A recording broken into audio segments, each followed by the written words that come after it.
Adapun pemateri yang akan melakukan presentasi adalah kelompok 2 dengan judul Gangguan Kebutuhan Oksigen Akibat Patologi Sistem Kardiovaskular. Sebelum memulai diskusi dan presentasi, berikut saya perkenalkan nama anggota kelompok 2. Yang pertama ada Angelita Sabrina, yaitu saya sendiri, ada Anida Afrianti, Anissa Nurindia, dan Anissa Indah Puspitasari. Diharapkan kepada teman-teman sekalian untuk menyimak jalanan presentasi dengan seksama. Next. Jadi pembahasan yang pertama itu ada konsep dasar pemenuhan kebutuhan oksigen, yang kedua ada konsep dasar sistem kardiovaskular, yang ketiga ada konsep dasar penyakit pada sistem kardiovaskular, yang keempat ada asuhan keperawatan, yang kelima ada evidence-based practice. Next. Pertama, konsep dasar pemenuhan kebutuhan oksigen. Dasar pemenuhan kebutuhan oksigen. Menurut Atoyla dan Kusnandi 2013, oksigen menjadi suatu unsur penting yang diperlukan tubuh disertai bersama unsur lain semacam hidrogen, karbon, serta nitrogen. Pemenuhan kebutuhan oksigen bagi tubuh sangat ditentukan adekuatnya bermacam sistem tubuh seperti sistem pernapasan. Next. Yang kedua ada konsep dasar sistem kardiovaskular. Sedikit mereview tentang anatomi fisiologi sistem kardiovaskular. Jadi, jantung itu berada di dalam rongga mediastinum dari rongga dada atau toraks di antara kedua paru. Selaput yang melapisi jantung disebut perikardium yang terdiri dari dua lapis, yaitu perikardium parietalis dan perikardium visceralis. Lapisan penyusun dinding jantung terdiri dari lapis. Lapisan luar disebut epikardium atau perikardium, tersusun atas jaringan ikat dan lemak. Yang kedua itu ada lapisan tengah yang merupakan lapisan berotot disebut miokardium. Lapisan dalam disebut endokardium terdiri atas jaringan epitel squamosa. Next. Selanjutnya nih ada sirkulasi jantung, ada mekanisme biofisika tekanan jantung dan fase siklus jantung. Pertama kita bahas tentang sirkulasi jantung. Sirkulasi jantung itu ada sirkulasi sistemik. Sirkulasi sistemik itu mengalirkan darah ke berbagai organ tubuh. Memenuhi kebutuhan organ yang berbeda memerlukan tekanan permulaan yang besar. Banyak mengalami tahanan kolom hidrostatis yang panjang. Terus yang kedua ada sirkulasi pulmonal. Sirkulasi pulmonal itu hanya mengalirkan darah ke paru, hanya berfungsi untuk paru-paru, mempunyai tekanan permulaan yang rendah, hanya sedikit mengalami tahanan, dan kolom hidrostatik yang pendek. Yang ketiga itu ada sirkulasi koroner. Sirkulasi koroner itu efisiensi jantung sebagai pompa tergantung dari nutrisi dan oksigensi yang cukup pada otot jantung itu sendiri. Sirkulasi koroner itu meliputi seluruh permukaan jantung dan membawa oksigen untuk miokardium melalui cabang-cabang intramiokardial yang kecil-kecil. Aliran darah koroner ini meningkat pada peningkatan aktivitas, jantung berdenyut, dan rangsangan sistem saraf simpatis. Selanjutnya itu ada mekanisme biofisika tekanan jantung. Yang pertama itu tekanan darah adalah tenaga yang diupayakan oleh darah untuk melewati setiap unit atau daerah di dinding pembuluh darah. Faktor yang mempengaruhi tekanan darah itu ada curah jantung, tahanan pembuluhan darah perifer, aliran, dan volume darah. Yang kedua itu ada aliran darah. Aliran darah melalui pembuluh darah dipengaruhi oleh dua faktor, yaitu perbedaan tekanan merupakan penyebab cedorongnya darah melalui pembuluh dan hambatan terhadap aliran darah sepanjang pembuluh. Terus yang terakhir itu ada resistensi. Resistensi itu dipengaruhi oleh dua faktor, yaitu diameter pembuluh darah, terutama arteriol, dan viskositas atau kekentalan darah.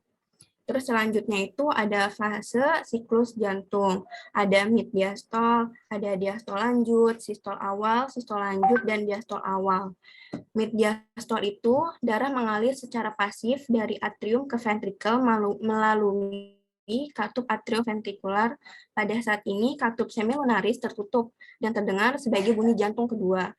Terus selanjutnya ada diastol lanjut, gelombang depolarisasi menyebar melalui atrium berhenti pada nodus atrioventrikular. Terus yang ketiga ada sistol awal, depolarasi menyebabkan dari sinus menuju miokardium ventricle. Terus sistol lanjut itu tekanan ventricle meningkat melebihi tekanan pembuluh darah sehingga menyebabkan katup semilunaris membuka. Setiap katup semilunaris membuka terjadi ejeksi isi ventricle ke dalam sirkulasi pulmoner dan sistematik. Terus yang terakhir itu ada diastol awal, gelombang repolarisasi menyebar ke ventricle sehingga ventricle menjadi relaksasi. Tekanan ventricle turun melebihi tekanan atrium sehingga katup AF membuka. Selanjutnya nih ada konsep dasar penyakit pada sistem kardiovaskular. Definisi. Yang pertama ada dekompensasi kordis, suatu kondisi patofisiologis di mana jantung tidak mampu memompa cukup darah untuk memenuhi kebutuhan metabolisme tubuh, kekurangan fungsi oksigen pada saat istirahat atau selama berolahraga. Yang kedua ada MCI atau myocard infarct, merupakan kematian atau nekrosis jaringan myocard akibat penurunan secara tiba-tiba aliran darah arteri koroner ke jantung atau terjadi peningkatan kebutuhan oksigen secara tiba-tiba tanpa perfusi arteri koroner yang cukup. Selanjutnya, ada CAD atau coronary artery disease, penyempitan arteri koroner, pembuluh darah yang memasok oksigen dan nutrisi ke otot jantung sebagai akibat dari penumpukan lemak di dinding pembuluh darah yang menyebabkan penyempitan dari arteri. Di CAD itu merupakan pembunuh nomor 1 di negara maju dan bisa juga terjadi di negara berkembang. WHO menegaskan bahwa CAD ini merupakan epidemi modern yang tidak dapat dicegah. Selanjutnya ada penyebab. Yang pertama itu ada dekompensasi kordis, gangguan pengisian ventrikel atau stenosis katup atrioventrikular, gangguan pengisian dan ejeksi ventrikel atau perikarditis konstriktif dan tamponan jantung, dan gangguan suplai kalsium di sarkomer atau sintetis atau fungsi protein contrail. Yang selanjutnya itu ada MCI, rupturnya plak ateroklerosis dan adanya trombus. Penyebab lain infark tanpa ateroklerosis pembuluh koronaria dapat disebabkan karena emboli arteri koronaria, anomali arteri koronaria kongenital, spasme koronaria terisolasi, arteri trauma, gangguan hematologi, dan berbagai penyakit inflamasi sistemik. Selanjutnya yang CAD itu terjadi coronary artery disease adalah aterosklerosis serta rupturnya plak ateroklerosis yang menyebabkan trombosis intravaskular dan gangguan suplai darah miokard. Perubahan gejala klinik yang tiba-tiba dan tak terduga berkaitan dengan ruptur plak dan langsung menyumbat ke arteri koroner. Proses tersebut timbul karena beberapa faktor resiko. Watts et al. 2008 mengatakan bahwa perokok memiliki resiko 2 kali menderita myocard infarct daripada tidak merokok. Perokok ini memiliki resiko peningkatan agresif trombosit serta aterosklerosis lebih cepat sehingga dapat menyebabkan trombosis koroner. Individu yang hipertensi atau sistolik lebih rendah dari 140 mmHg dan diastolik lebih dari 10 mmHg memiliki resiko 3 kali menderita penyakit jantung koroner. Kadar serum lipid dan lipoprotein meningkatkan risiko terjadinya penyakit jantung koroner 1,6 kali pada perempuan dan 1,9 kali pada laki-laki. Berdasarkan aktivitas fisik, di mana wanita yang kurang beraktivitas dan olahraga memiliki risiko 2-3 kali menderita penyakit jantung koroner dibandingkan dengan wanita yang beraktivitas dan rajin olahraga.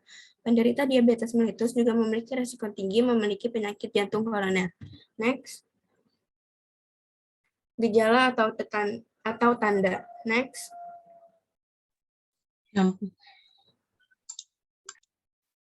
Yang pertama, dekompensasi kordis.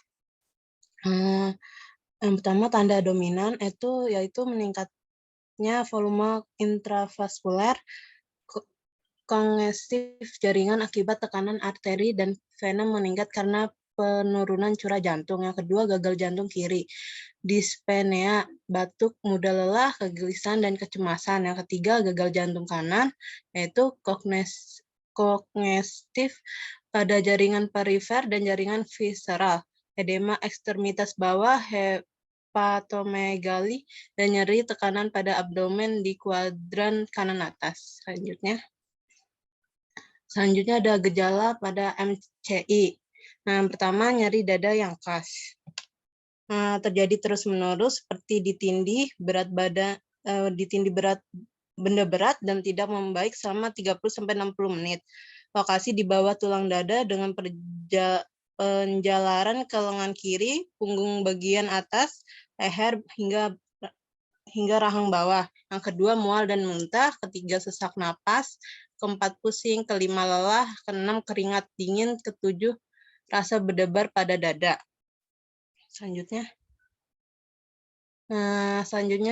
tanda dan gejala pada CAD.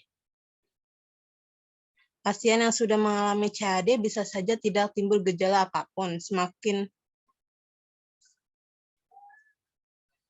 Semakin besar penyumbatan dalam pembuluh darah, semakin sedikit darah yang bisa mengalir melalui mereka, dan semakin besar kemungkinan munculnya gejala. Pasien biasanya menyadari CAD hanya setelah gejala berkembang. Gejala yang dapat timbul dari CAD meliputi yang pertama, sakit dada. Dirasakan sebagai ketidaknyamanan atau tekanan di dada tergantung di mana otot jantung berada yang tidak disuplai dengan oksigen. Yang kedua, sesak. Keluhan sesak napas terjadi sebagai gejala gagal jantung. Pada gagal jantung, jantung tidak dapat memompa darah ke seluruh tubuh termasuk paru. Yang ketiga, gagal jantung. Tanda-tanda adanya gagal jantung antara lain sesak napas, kelemahan, dan pembekakan di dua ekstremitas bawah. Yang keempat, serangan jantung. Serangan jantung mendadak ini biasanya disebabkan oleh lepasnya plak dan terbawa aliran darah dan tiba-tiba menyumbat arteri koroner. Selanjutnya ada patofisiologi. Next. Yang pertama, dekompensasi kordis. Menurut Smeltzer 2002, pada gagal jantung kiri, manifestasi klinis yang sering terjadi meliputi dyspnea, ortopenia, batuk, mudah lelah, takikardia,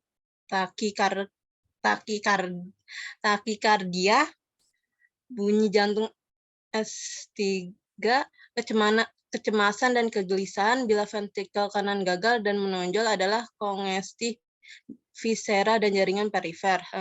Selanjutnya ada MCI, infark miokard, merupakan manifestasi akut dari plak ateroma pembuluh darah koroner yang koyak atau pecah. Hal ini berkaitan dengan perubahan komposisi plak dan penipisan tudung fibrus yang menutupi plak tersebut.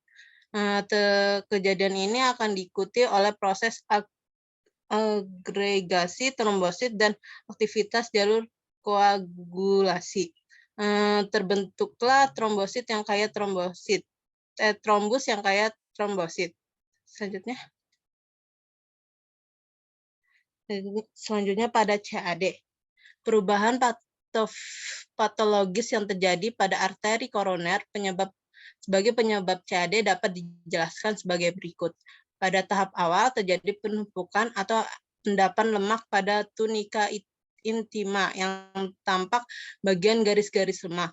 Timbunan lemak ini semakin bertambah banyak, terutama beta-lipoprotein yang mengandung kolesterol.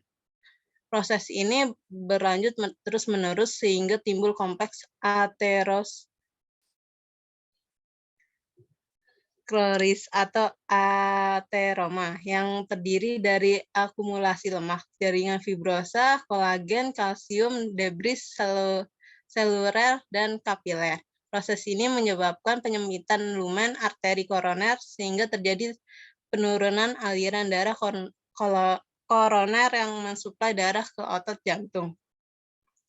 Meskipun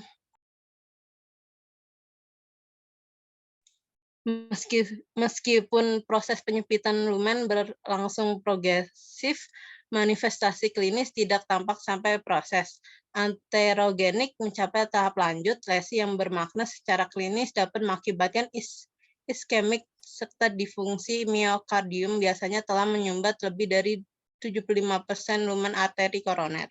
Selanjutnya. Komplikasi. Yang pertama, dekompensasi kordis. Komplikasi dari gagal jantung shock kardiogenik yang ditandai oleh gangguan fungsi ventrikel kiri, yaitu mengakibatkan gangguan berat pada perfusi jaringan dan menghantar oksigen ke jaringan. Edema paru terjadi dengan cara sama seperti edema di mana saja di dalam tubuh. Selanjutnya ada MCI, yang pertama distremia, yaitu komplikasi paling sering dari interfak miokard akut adalah gangguan irama jantung 90%. Yang kedua gagal jantung kongestif dan shock kardiogenetik, yaitu 10-15%. Pasien IM mengalami shock kardiogenetik dengan moralitas antara 80-95%. Yang ketiga, tromboemboli. Studi pada 1.294 kasus kematian akibat IM takut menunjukkan adanya trombi mural pada 44% kasus pada endokardium. Yang keempat, perikarditis, yaitu sindrom dihidupkan dengan IM yang digambarkan pertama kali oleh Dressler dan sering diikuti sindrom Dressler. Yang kelima, reputra miokardium. Reputra dinding bebas dari ventrikel kiri menimbulkan kematian sebanyak 10% di rumah sakit karena IM.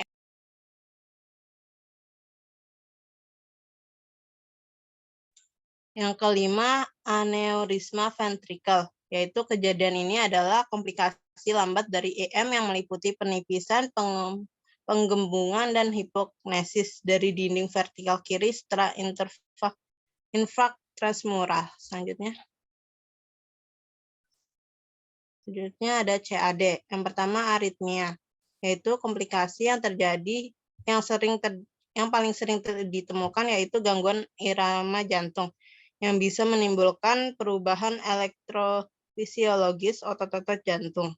Yang kedua, gagal jantung kognitif, merupakan kongesti sirkulasi akibat disfusi miokard.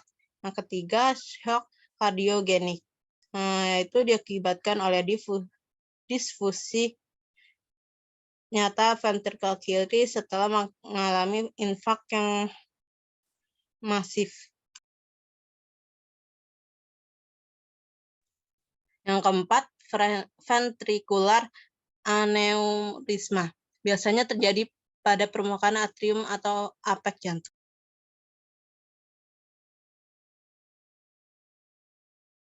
Selanjutnya. Yang kelima, perikarditis, yaitu interfak transmural dapat membuat lapisan epikardium yang langsung memberontak dengan perikardium menjadi kasar, sehingga merangsang permukaan perikardium dan menimbulkan reaksi peradangan. Yang keenam, embolo paru. Embolo bisa menyebabkan dispenia, aritmia, dan kematian mendadak. Komplikasi penyakit jantung koroner lain dapat terjadi antara lain serangan jantung, gagal jantung, dan kematian mendadak. Selanjutnya.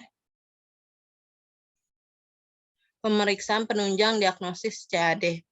Yang pertama, ECG, menunjukkan adanya evaluasi yang merupakan tanda dari iskemi, gelombang T inversi atau hilang yang merupakan tanda dari injur, dan gelombang O yang mencerminkan adanya nekrosis. Yang kedua, foto ronsen dada. Dari foto ronsen dada dapat melihat ukuran jantung, ada tidaknya pembesaran atau kardiomegali. Di samping itu dapat juga dilihat gambaran paru. Kelainan pada koroner tidak dapat dilihat dalam foto ronsen ini. Yang ketiga ada echokardiografi. Dapat menunjukkan dimensi pembesaran bilik, perubahan dalam fungsi atau struktur katup, atau area penurunan kontraktilitas ventrikular.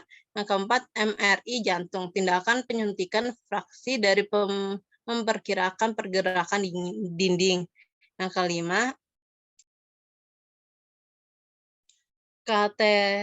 kateterisasi jantung, yaitu pemeriksaan dilakukan dengan memasukkan kateter semacam selang seukuran ujung lidi. Selang ini dimasukkan langsung ke pembuluh nadi atau arteri. Bisa melalui pangkal paha, lipatan lengan, atau melalui pembuluh darah di lengan bawah. Yang keenam, pemeriksaan laboratorium. Darah lengkap, yaitu darah lengkap, elektrolit, analisa gas darah, kadar enzim, CKK, CKMB, fungsi ginjal, fungsi hati, profil lipid, tropin T.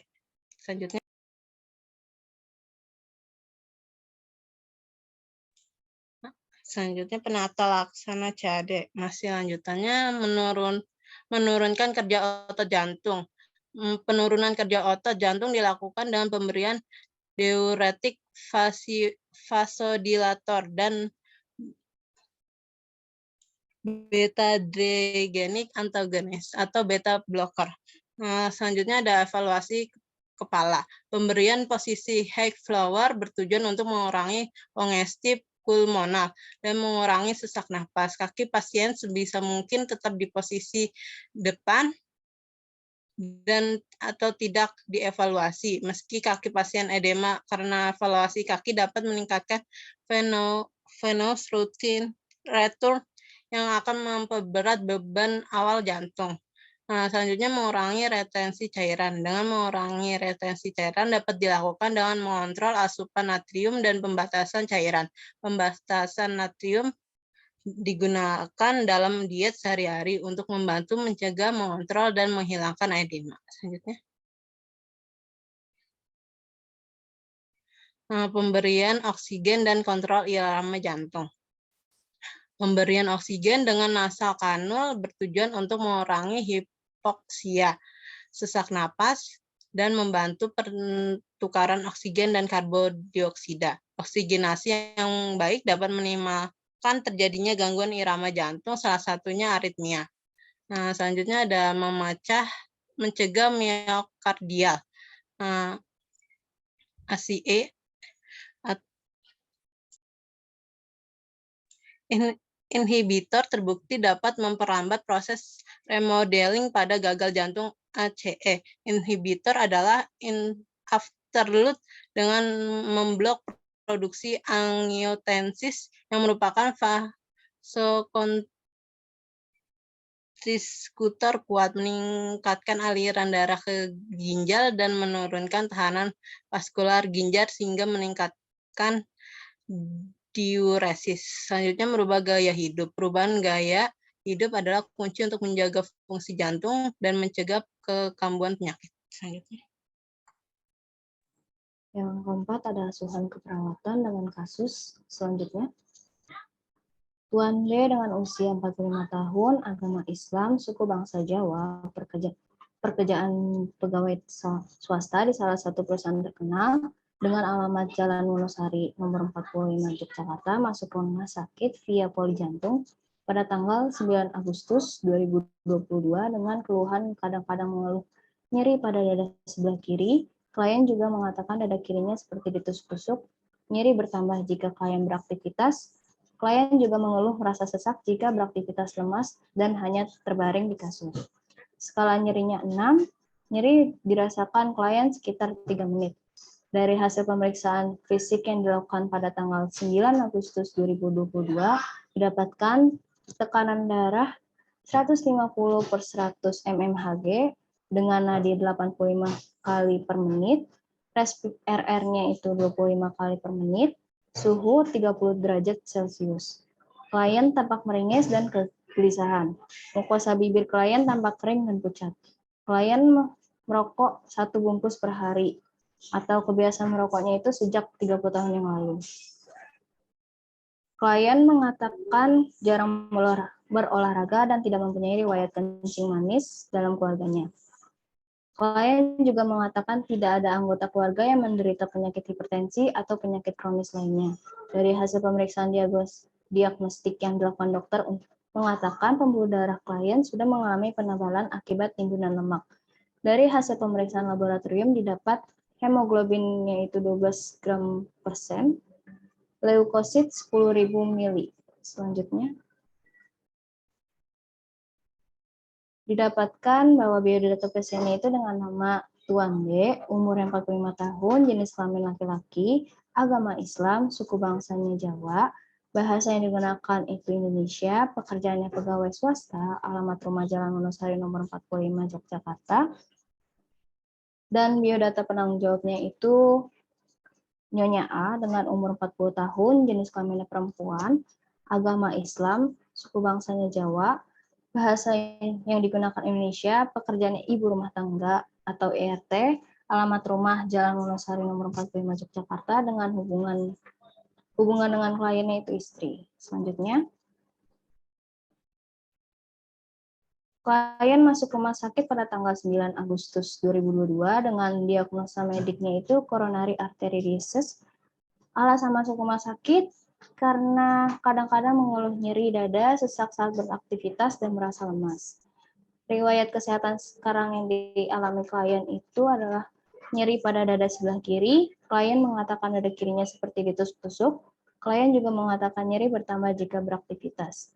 Klien juga merasakan nyeri dengan durasi sekitar 3 menit dengan skala nyeri 6. Klien juga mengatakan merasa sesak jika beraktivitas. Dan klien juga mengeluh lemas dan hanya terbaring di kasur.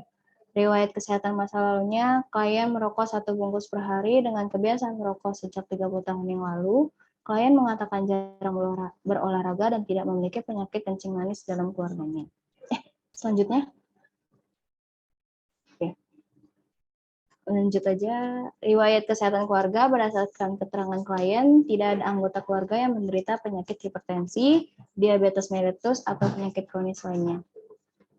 Tanda-tanda vital klien dengan tekanan darah 150 per 100 mmHg, nadi 85 kali per menit, RR-nya 26 kali per menit, suhu 37 derajat Celcius, dan saturasi oksigennya 93 derajat. Selanjutnya, analisis data subjektifnya klien mengeluh nyeri dada dengan nyeri dada bertambah jika klien beraktivitas, nyeri seperti ditusuk-tusuk di bagian dada kiri, skala nyeri 6 atau sedang, dan durasi nyerinya itu 3 menit. Data objektifnya itu klien tampak meringis dan gelisah dengan tanda-tanda vital, tekanan darah 150 per 100 mmHg, nadi 85 kali per menit, RR 26 kali per menit, saturasi suhunya 37 derajat Celcius dengan saturasi oksigen 100%, 93%. Dan pemeriksaan diagnostiknya itu dari hasil pemeriksaan yang dilakukan oleh dokter mengatakan pembuluh darah klien sudah mengalami penebalan akibat timbunan lemak. Etiologinya agen pencedera fisiologis. Masalah keperawatannya adalah nyeri akut, dengan rasional diet tinggi lemak, merokok, menyebabkan sirkulasi terganggu, yang menyebabkan ekstremitas atau perifernya membengkak, suplai oksigen dan nutrisi juga terganggu, akhirnya terjadi penumpukan metabolit otot dan asam laktat, sehingga menyebabkan kram otot dan didiagnosa nyeri akut. Selanjutnya aja. Yang kedua, ada data subjektif dari klien merasa sesak jika beraktivitas dan klien mengeluh lemas dan hanya terbaring di kasur. Dengan data objektifnya, bibir klien tampak kering dan pucat dengan tanda-tanda vital, TD-nya 150 per 100 mmHg, nadi 85 kali per menit, RR 26 kali per menit, suhunya 37 derajat, dan saturasi oksigennya 100%. Dengan etiologinya itu ketidakseimbangan antara suplai dan oksigen dan kebutuhan oksigen,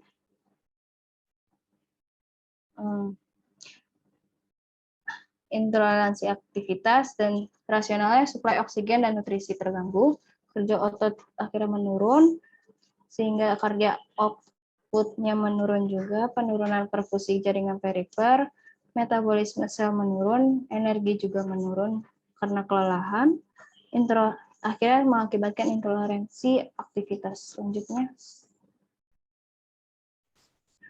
didapatkan diagnosa keperawatan nyeri akut SDKI 0077 berdasar BD agen pencedera fisiologis iskemia didasari dengan klien mengeluh dada kiri, mengeluh nyeri pada bagian dada kiri, nyeri bertambah jika klien beraktivitas, nyeri seperti ditusuk-tusuk, skala nyeri 6 atau sedang, nyeri berlangsung selama 3 menit, klien tampak meringis dan kegelisahan. Tekanan darah meningkat dan pola napas berubah. Yang kedua ada intoleransi aktivitas SDKI 0056 berdasarkan dengan ketidakseimbangan antara suplai dan kebutuhan oksigen, didasari dengan klien mengeluh merasa sesak ketika beraktivitas, klien juga mengeluh lemas dan hanya terbaring di kasur. Bibir klien tampak kering dan pucat. Selanjutnya, intervensi atau perencanaan. Pada hari Selasa, tanggal 9 Agustus, didiagnosa nyeri akut berdasarkan dengan agen pencedera fisiologis atau iskemia dengan tujuan atau kriteria hasil status nutrisi. Setelah dilakukan tindakan keperawatan 3 kali 24 jam, diharapkan tingkat nyeri klien menurun dengan kriteria hasil, kemampuan menuntaskan aktivitas meningkat, keluhan nyeri menurun, meringisnya juga menurun, kegelisahan menurun, pola napas juga membaik, dan tekanan darah membaik. Rencana tindakan manajemen nyeri atas. Manajemen nyeri, observasi yang pertama, identifikasi lokasi karakteristik, durasi, frekuensi, kualitas, dan intensitas nyeri. Yang kedua, identifikasi skala nyeri. Yang ketiga, identifikasi faktor yang memperberat dan memperingan nyeri. Selanjutnya,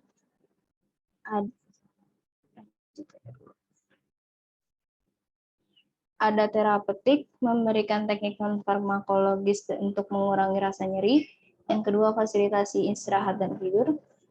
Yang edukasinya ada jelaskan penyebab, periode, dan pemicu nyeri. Yang kedua, anjurkan penggunaan analgesik secara tepat. Sebelumnya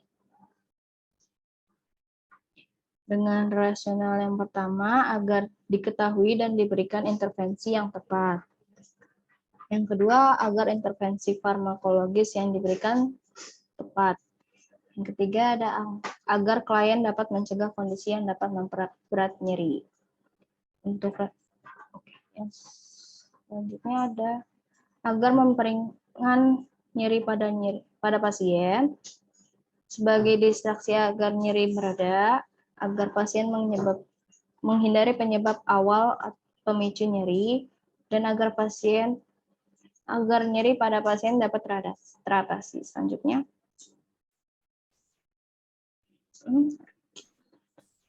yang ini rencana tindakan yang ketiga dari edukasi, ajarkan teknik non-farmakologis untuk mengurangi nyeri. Dengan rasional, agar nyeri pasien dapat teratasi, agar pasien dapat melakukan dengan mandiri. Kolaborasinya dengan pemberian analgetik agar pasien nyerinya dapat teratasi, dapat berada. Selanjutnya, pada hari Selasa, tanggal 9 Agustus, diagnosa pasien itu intoleransi aktivitas berdasarkan dengan ketidakseimbangan antara suplai dan kebutuhan oksigen. Tujuan dan kriteria hasilnya itu toleransi aktivitas. Setelah dilakukan tindakan keperawatan 3 kali 24 jam, diharapkan toleransi aktivitas klien meningkat dengan kriteria hasil. Pertama, kemudahan dalam melakukan aktivitas sehari-hari meningkat. Yang kedua, keluhan lelah menurun. Selanjutnya, ada dyspnea saat aktivitas menurun. Yang keempat, perasaan lemah menurun. Yang kelima, sianosis menurun. Yang keenam, tekanan darah membaik dan frekuensi napas membaik. Sebelumnya. Dengan rencana tindakan dari manajemen energi, yang pertama ada observasi yaitu memonitor kelelahan fisik dan emosional dengan rasional agar diketahuinya penyebab dan dapat diberikan terapi yang tepat. Yang kedua ada monitor pola dan jam tidur rasional agar diketahui apakah pasien mengalami dan ketidaknyamanan selama melakukan aktivitas. Rasional agar meminimalisir atau menghindari dari aktivitas yang memberikan ketidaknyamanan. Selanjutnya, rencana tindakan terapeutiknya yang pertama adalah memberikan aktivitas distraksi yang menyenangkan dengan rasional agar pasien merasa lebih nyaman dan tenang. Dan rencana tindakan edukasinya anjurkan tirah baring dengan rasional untuk mengurangi energi yang dikeluarkan secara berlebihan. Selanjutnya. Ya, untuk implementasinya yang pertama itu Selasa 9 Agustus 2022 jam 8 sampai jam 8.30. Diagnosis keperawatannya itu nyeri akut berhubungan dengan agen panca indera fisiologis. Tindakan dan responnya itu yang pertama itu mengidentifikasikan lokasi, karakteristik, durasi, frekuensi, kualitas, intensitas nyeri, dan skala nyeri. Setelah itu pasien mengatakan masih merasa nyeri bertambah jika kalian beraktivitas, nyeri seperti tertusuk-tusuk, skala nyeri 6, sedang, nyeri berlangsung selama 3 menit. RO-nya itu kalian tampak meringis dan gelisah, tekanan darah meningkat, dan pola napas berubah. Yang kedua itu memberikan teknik farmakologis untuk mengurangi rasa nyeri. RSA itu pasien mengatakan merasa agak rileks dan lebih nyaman. RO-nya itu pasien tampak lebih nyaman. Selanjutnya, di jam 9 sampai jam 10, tindakan dan responnya itu yang ketiga itu menjelaskan penyebab, periode, dan pemicu nyeri. RSA itu pasien mengatakan akan menghindari rokok lagi setelah ini. RO-nya pasien tampak mendengarkan penjelasan perawat. Yang keempat itu berkolaborasi memberikan obat analgetik. RSA itu pasien mengatakan rutin meminum obat anti nyeri. RO-nya pasien tampak mematuhi instruksi perawat. Selanjutnya, di hari Rabu 10 Agustus 2022 jam 8 sampai jam 9, diagnosis keperawatannya itu nyeri akut berhubungan dengan agen pencedera fisiologis. Tindakan dan responnya itu yang pertama mengidentifikasikan lokasi, karakteristik, durasi, frekuensi, kualitas, dan intensitas nyeri dan skala nyeri. RSA itu pasien mengatakan masih merasa nyeri namun sudah agak berkurang. Nyeri bertambah jika kalian beraktivitas. Nyeri seperti tertusuk-tusuk, skala nyeri 5. Nyeri berlangsung selama 2 menit. RO-nya itu kalian tampak masih meringis dan gelisah, tekanan darah meningkat, dan pola napas berubah. Yang kedua itu memberikan teknik non-farmakologis untuk mengurangi rasa nyeri. RSA itu pasien mengatakan nyeri sudah mulai agak berkurang. Yang ketiga itu berkolaborasi memberikan obat analgetik. RSA itu pasien mengatakan rutin meminum obat anti nyeri dan nyerinya agak berkurang. Selanjutnya, pada Kamis 11 Agustus 2022 jam 8 sampai jam 9, diagnosis keperawatannya itu nyeri akut berhubungan dengan agen pancaindera fisiologis. Tindakan dan responnya itu yang pertama mengidentifikasikan lokasi, karakteristik, durasi, frekuensi, kualitas, intensitas nyeri, dan skala nyeri. RSA itu pasien mengatakan nyeri sudah berkurang, skala nyeri 1, nyeri jarang muncul. RO-nya itu kalian tidak tampak meringis dan tidak gelisah, tekanan darah membaik dan pola napas membaik. Yang kedua itu memberikan teknik non-farmakologis untuk mengurangi rasa nyeri. RSA itu pasien mengatakan sudah tidak nyeri. Yang ketiga itu berkolaborasi memberikan obat analgetik. RSA itu pasien mengatakan rutin meminum obat anti nyeri dan nyerinya sudah bereda. RO-nya pasien tampak mematuhi instruksi perawat. Selanjutnya,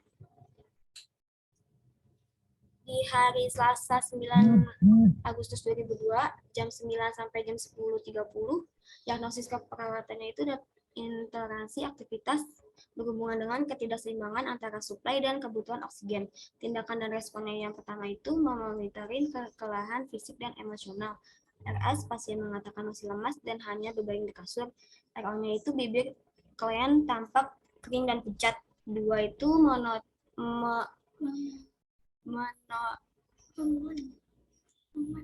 memonitor pola dan jam tidur. RS, pasien mengatakan jam tidurnya normal meskipun kadang muncul nyeri. Yang ketiga itu memberikan aktivitas distraksi yang menenangkan. RS-nya itu pasien mengatakan masih merasa gelisah, RO-nya pasien tampak gelisah. Yang keempat itu menganjurkan tirah baring. RS-nya itu pasien mengatakan selalu istirahat. Selanjutnya, di hari Rabu 10 Agustus 2022 jam 9 sampai jam 9.30, diagnosis keperawatannya itu interaksi aktivitas berhubungan dengan ketidakseimbangan antara suplai dan kebutuhan oksigen. Tindakan dan responnya yang utama itu memonitoring kelelahan fisik emosional. RS, pasien mengatakan masih lemas dan dapat beraktivitas sedikit demi sedikit. Soalnya bibir pasien tampak kering dan masih pucat, pasien masih tampak gelisah. Itu memberikan aktivitas distraksi yang menenangkan. RS-nya itu pasien mengatakan agak merasa tenang, RO-nya pasien tampak masih gelisah. Selanjutnya, di hari Kamis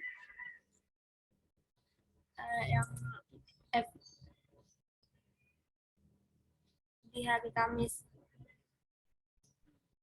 Kamis 11 Agustus 2022 jam 9 sampai jam 9.30,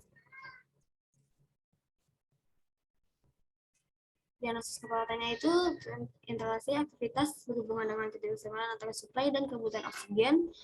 Tindakan dan responnya itu memotongkan kelelahan fisik dan emosional. RS-nya mengatakan sudah tidak lemas dan dapat beraktivitas seperti biasa. RO-nya bibir pasien tampak lembab, tidak pucat, pasien tidak tampak gelisah. 2 itu memberikan aktivitas distraksi yang menyenangkan. Pasien mengatakan sudah tenang dan tidak merasa gelisah. RO-nya pasien tampak tenang. Selanjutnya, evaluasi pada hari Selasa 9 Agustus 2022 jam 1 siang. Organisasi keperawatannya itu dari akut berhubungan dengan agar pencedera fisiologis. Evaluasinya S klien mengalami nyeri dada, yaitu nyeri dada nyeri bertambah jika klien beraktivitas. P-nya itu nyeri seperti ditusuk-tusuk, R itu dada kiri, skalanya nyerinya 6 sedang, N-nya itu nyeri 3 menit, O-nya klien tampak menangis dan gelisah. Tanda-tanda vitalnya dadanya 150 sampai 100 mmHg, N-nya itu 85 kali per menit, R-nya 26 kali per menit, S-nya 37 Celcius, SPO2-nya 100%. Akhirnya masalah nyeri akut belum teratasi. Selanjutnya, Rabu 10 Agustus 2022 jam 8, diagnosis keperawatannya nyeri akut bosan dengan pencerahan fisiologis. Evaluasi, S-nya mengatakan klien masih nyeri namun sudah agak berubah. Ini nyeri di dada, nyeri bertambah jika klien beraktivitas. Kini nyeri seperti tusuk-tusuk, dada kiri, skala nyeri 5, ini nyerinya 2 menit. Oh, kalian masih tampak meringis dan gelisah, tanda-tanda vital. Jadinya 140 per 100 mmHg, N-nya 85 kali per menit, R-nya 25 kali per menit, suhunya 37 Celcius, SO2-nya 100%. A, masalah nyeri akut teratasi sebagian, P-nya lanjutan intervensi. Selanjutnya, Kamis 11 Agustus 2022 jam 1, nyeri akut berhubungan dengan agam fisiologis, iskemia, evaluasinya, klien mengatakan nyeri sudah berkurang, nyeri di dada nyeri bertambah jika klien beraktivitas, nyeri tidak berat, nyeri dada kiri dengan skala 1, nyeri jarang, oh kalian sudah tidak tampak menangis dan gelisah, Tanda-tanda vital TD 120/80 mmHg, N-nya 80 kali per menit, R-nya 20 kali per menit, S-nya 27 Celsius, SO2-nya 100%, masalah dari akut teratasi, P-nya hentikan intervensi. Selanjutnya,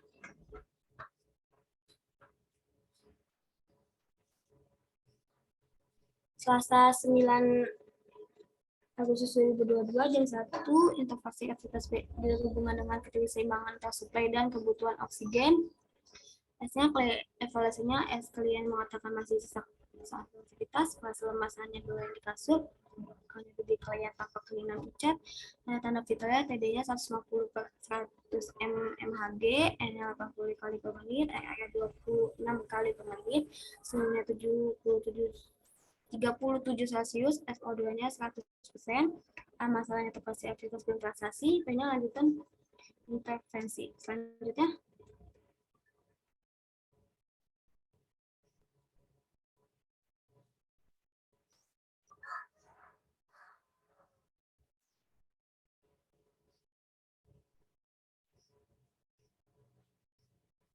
Rabu 10 Agustus 2022 jam 1, interfaksi aktivitas beda dengan timbangan atas supaya dan kebutuhan oksigen.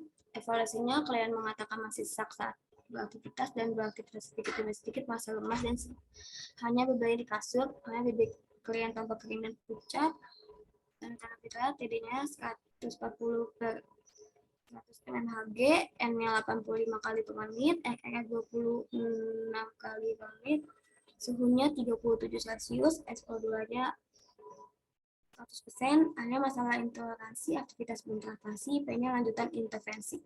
Selanjutnya, di Kamis 11 Agustus 2022 jam 1 itu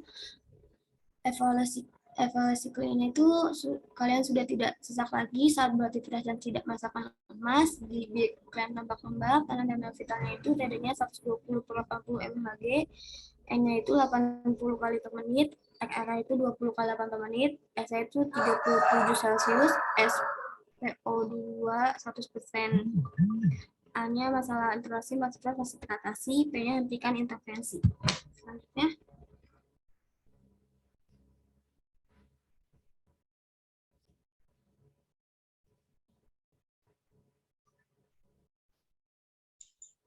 Selanjutnya, evidence-based practice. Selanjutnya, pada pasien CAD yang mengalami tekanan darah tinggi, apakah penggunaan aspirin lebih efektif dibandingkan dengan terapi fibrinolitik? Permasalahan pasien CAD yang mengalami tekanan darah tinggi, intervensi penggunaan aspirin, perbandingan terapi fibrinolitik, hasil mengurai tekanan darah hingga normal, jenis pertanyaan terapi, jenis penelitian, studi kasus.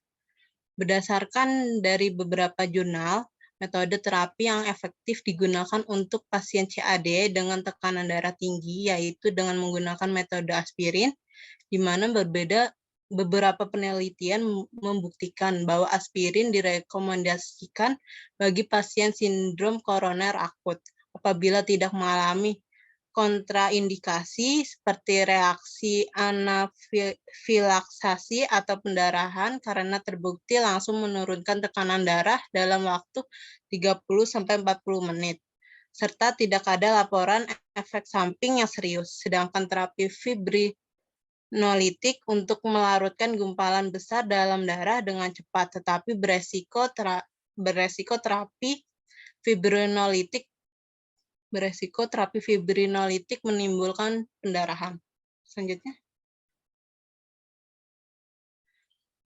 kesimpulan, sistem kardiovaskuler meliputi jantung, pembuluh darah atau arteri vena kapiler, dan sistem limfatik.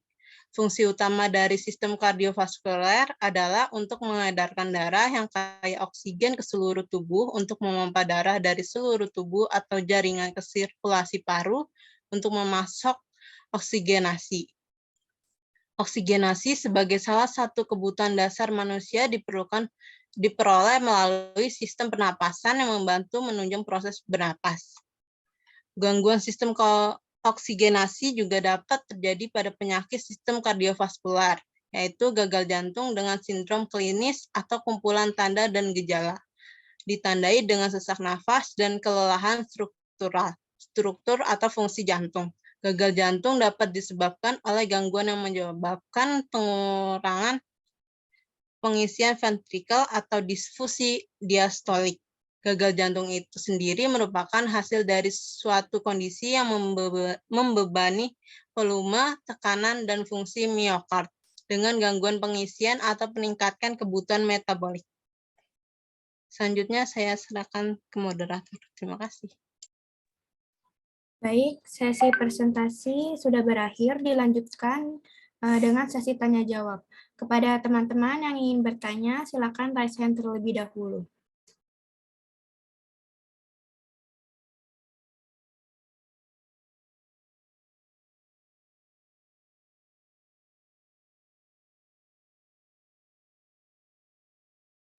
Baik, Kurnia Widowati, silakan.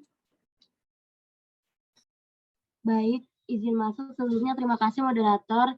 Saya Kurnia Widowati, izin bertanya.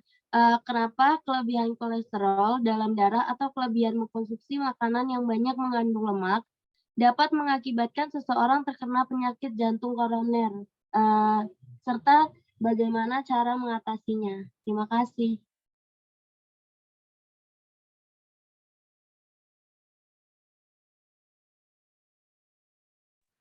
Untuk Faris, silakan.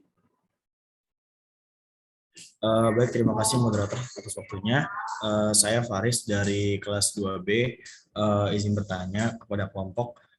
Tadi kan dijelaskan ya terkait beberapa serangan jantung serta gejala-gejalanya. Nah, ada nggak sih kemungkinan kalau misalkan memang serangan jantung itu terjadi tanpa adanya gejala apapun seperti itu? Terima kasih.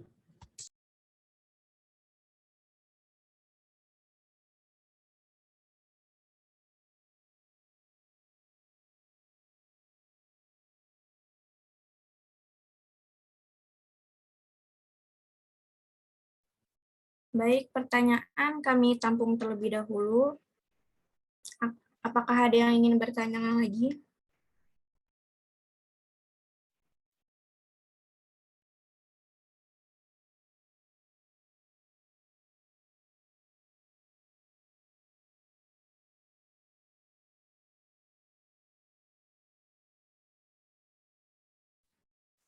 Baik, selanjutnya bagi penyaji materi dipersilakan untuk menjawab pertanyaan yang telah ditanyakan oleh teman-temannya.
Baik, izin masuk ya, izin menjawab pertanyaan dari Faris.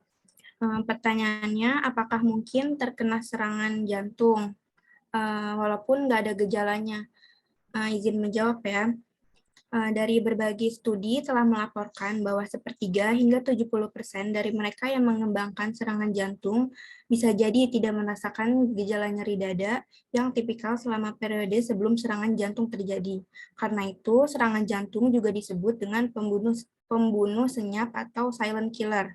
Berbagai studi juga telah menunjukkan bahwa dalam persentase yang signifikan, para pasien yang terkena serangan jantung tidak mengalami penyumbatan arteri jantung yang berarti. Selain itu, orang tua dan wanita dengan penyumbatan arteri jantung yang signifikan dapat mengalami gejala-gejala yang tidak biasa. Seperti itu, apakah sudah dipahami, Faris? Iya, sudah dipahami. Terima kasih. Ya, sama-sama. Baik, saya akan menjawab pertanyaan dari Nia. Pertanyaannya, mengapa kelebihan kolesterol dalam darah atau kelebihan mengonsumsi makanan yang banyak mengandung lemak dapat mengakibatkan seseorang terkena penyakit jantung koroner, dan bagaimana dan cara mengatasinya? Begitu, Nia? Benar, Anida. Baik, saya akan menjawab pertanyaan dari Nia. Melansir dari WebMD, tingginya kolesterol dalam darah dapat menyebabkan kolesterol menumpuk di dinding pembuluh darah arteri. Kondisi ini disebut aterosklerosis. Saat arteri menyempit, aliran darah ke otot jadi menyempit atau terhambat. Hal ini bisa dampak fatal.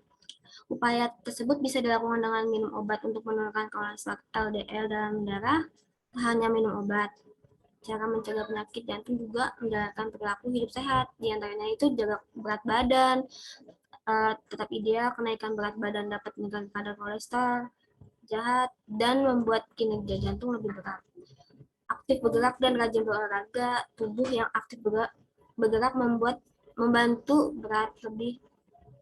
badan lebih terkontrol, membantu membersihkan kolesterol jahat, bisa meningkat. Jalani pola makan seimbang, selain konsumsi sayur, buah, kacang-kacangan, dan biji-bijian setiap hari. Pilih daging tanpa lemak, unggas, tanpa kulit, dan ikan. Hindari gorengan, makanan pengawet, dan batasi gula. Stop merokok. Selain itu, sebisa mungkin hindari paparan asam.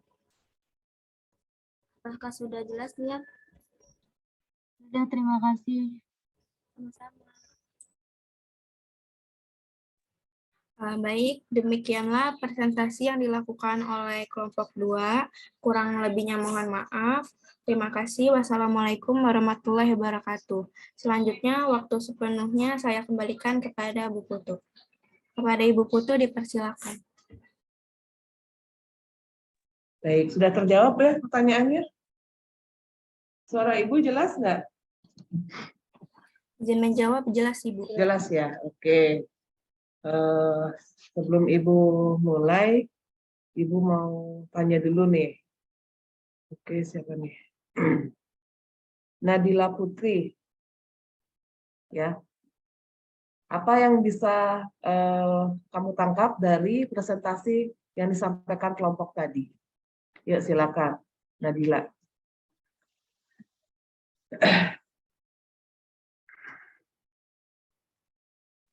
Nadila?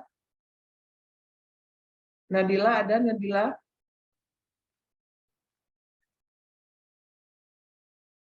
Kamu sampaikan saja dengan kalimat kamu sendiri apa yang bisa kamu tangkap dari hasil presentasi dari kelompok 2. Nadila?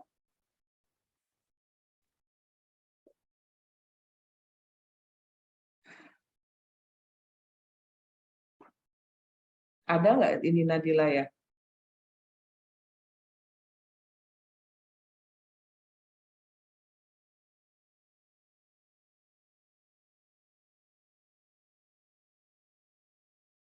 Nadila Putri?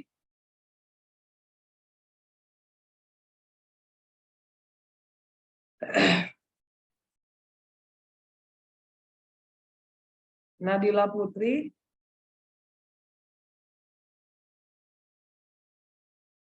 Nggak hadir ya?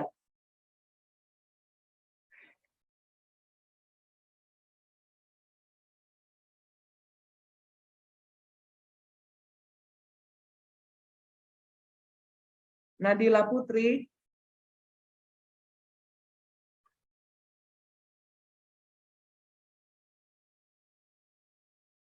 Oke, ganti dulu yang lain ya. Nanti lanjut ke Nadila Putri dengan pertanyaan yang berbeda.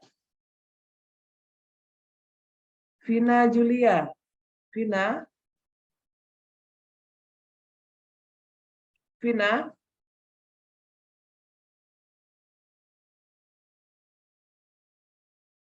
Ada Vina?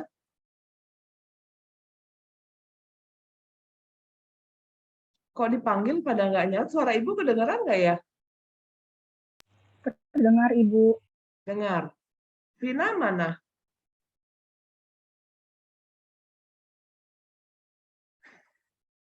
Enggak juga ini ya? Nadila, Vina.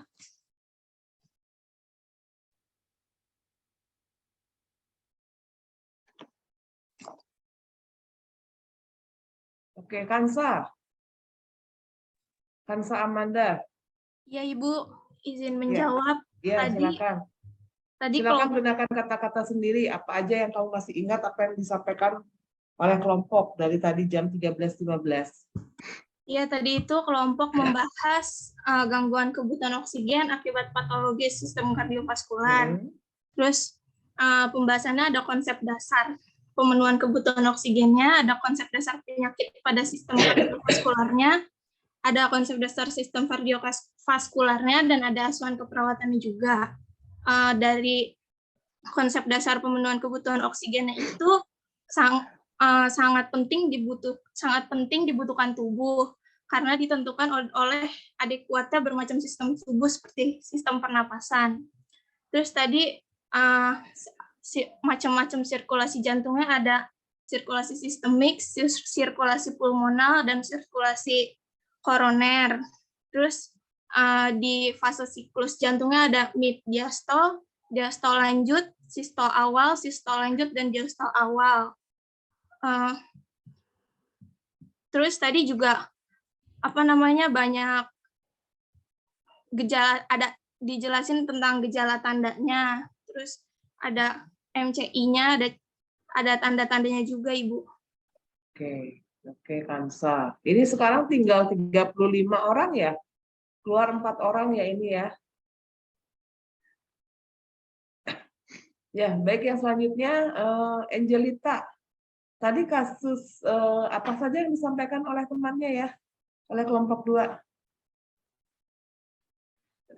Nah, itu tentang CAD, Ibu. CAD, terus apa lagi? Penyakitnya itu ada CAD, ada MCI, sama ada dekompensasi kordis. Oke. Kamu bisa jelaskan apa sih CAD? CAD itu adalah penyakit jantung koroner yang disebabkan oleh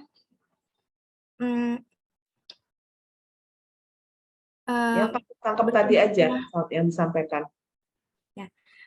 CAD itu disebabkan oleh yang bertumpuknya lemak-lemak di sekitar jantung sehingga ada penyempitan arteri di jantung. Ada lagi yang lain yang kamu ingat?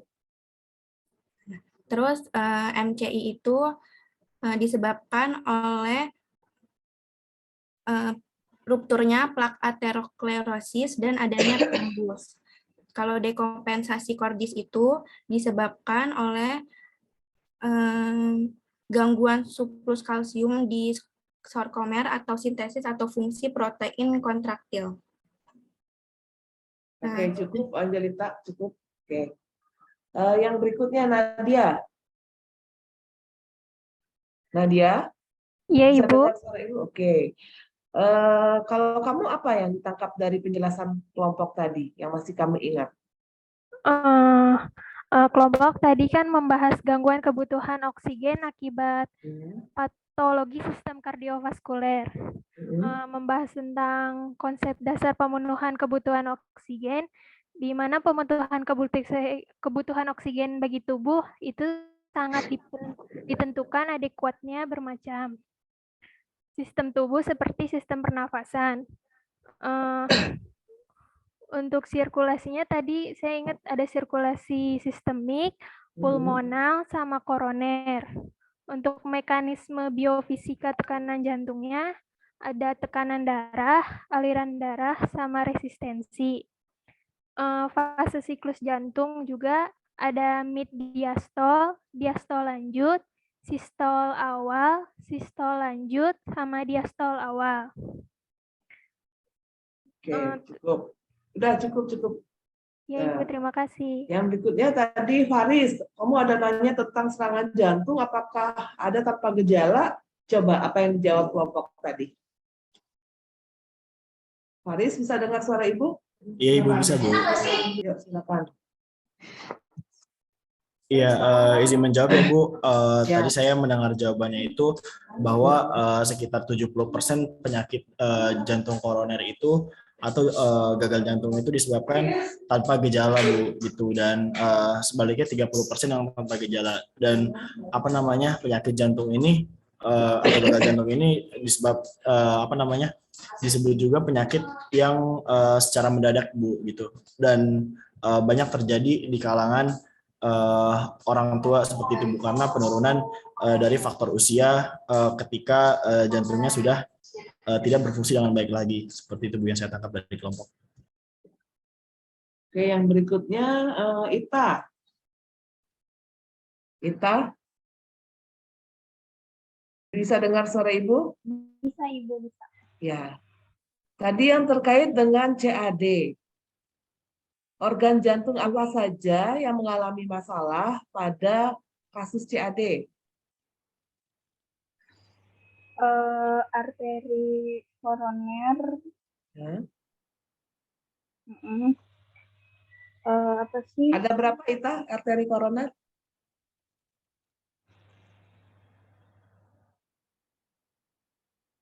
Arteri koroner itu ada, bentar, Ibu.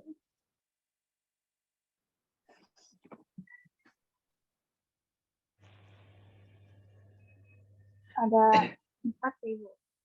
Ada berapa? Ada 4. Apa aja 4?